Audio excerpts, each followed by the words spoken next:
One of the problems I've encountered over the years is the misunderstanding about culture and what culture means. We tend to talk about different ethnic groups, races, and what have you. Well, I prefer to talk about culture, cultural differences, because it doesn't matter what colour you're from or where you're from. It's about your culture. And within that culture we have a set of norms, and the norms are what we all agree upon within that culture, and it's this that we should understand. What is normal in our society? What is it we accept? So if within our society we say that we think that all women should be equal, and we're working towards that, and that is normal, or we accept that people are gay within our society, that becomes a norm. And it's the norms that are very important, and that's what we work to, is to establish norms within our society. Now, each culture has different norms, and when we look at someone, when we're talking with them, it is very quickly you can see whether they are part of the culture or not.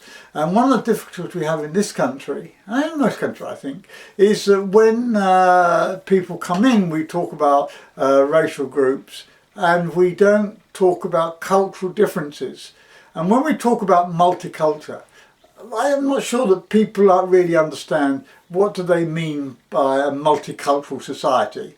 I mean, does it mean, for instance, that cultures come within the society and they retain their own culture, and therefore you have cultures within cultures and they don't mix? People are allowed then to develop and keep their norms. Or do we mean that people are integrated, and within the integration process we look at certain aspects of the culture that that's integrating with us, and we take what we think is best from that culture?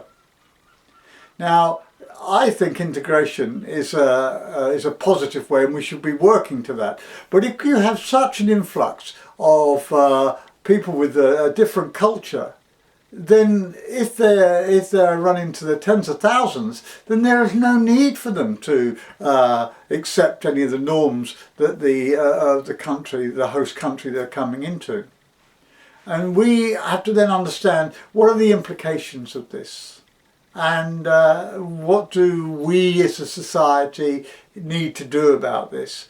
And it's this level of discussion that of course we don't have, we really don't have.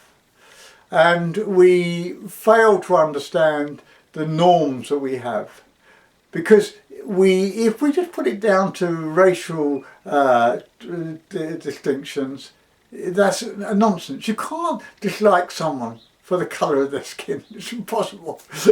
You know, I've noticed that throughout my life. You just can't. And if someone has the same culture as you, it's acceptable. And whether it might be a working class culture or a middle class culture, you feel very comfortable.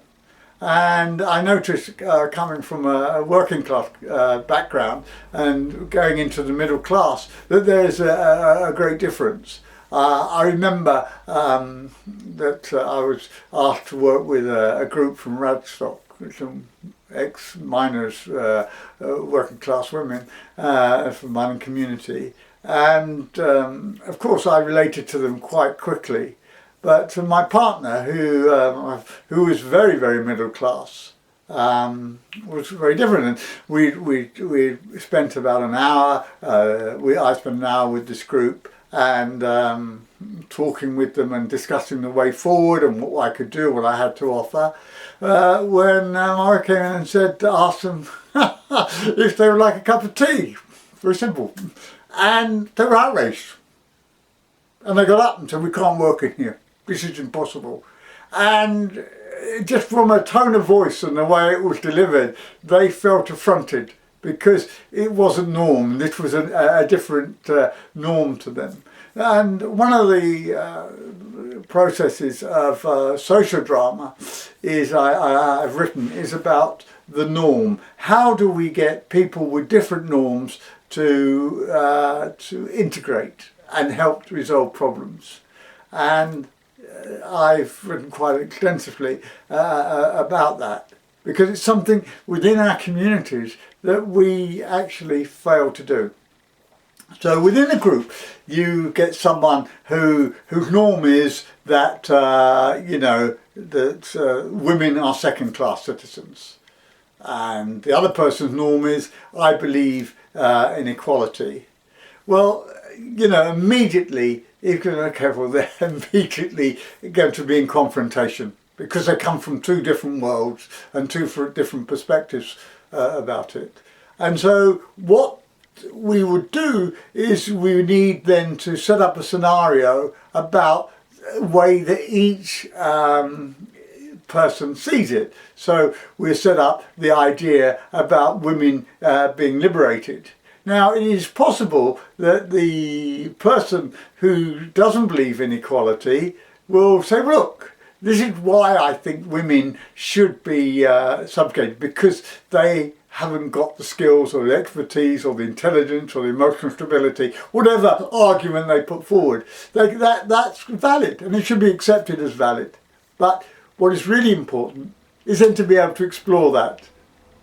If we say women should be liberal, independent, have their own finances, for instance, and their own independence, then we need to explore that and the benefit to society. Now, it may be possible that during the exchanges and the working together and exploring these ideas, we will come to understand each other's perspective. Because one of the most important things in life is being able to put yourself into someone else's shoes.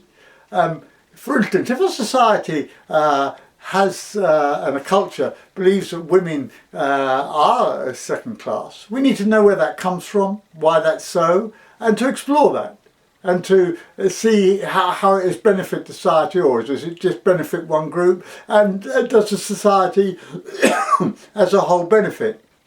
And then we can also reverse that and have a look at independent women, and how does that benefit society, and which is the better way to progress in society, which gives us a greater benefit. And it's a benefit to society that we need to explore, and also for the benefit of the individual.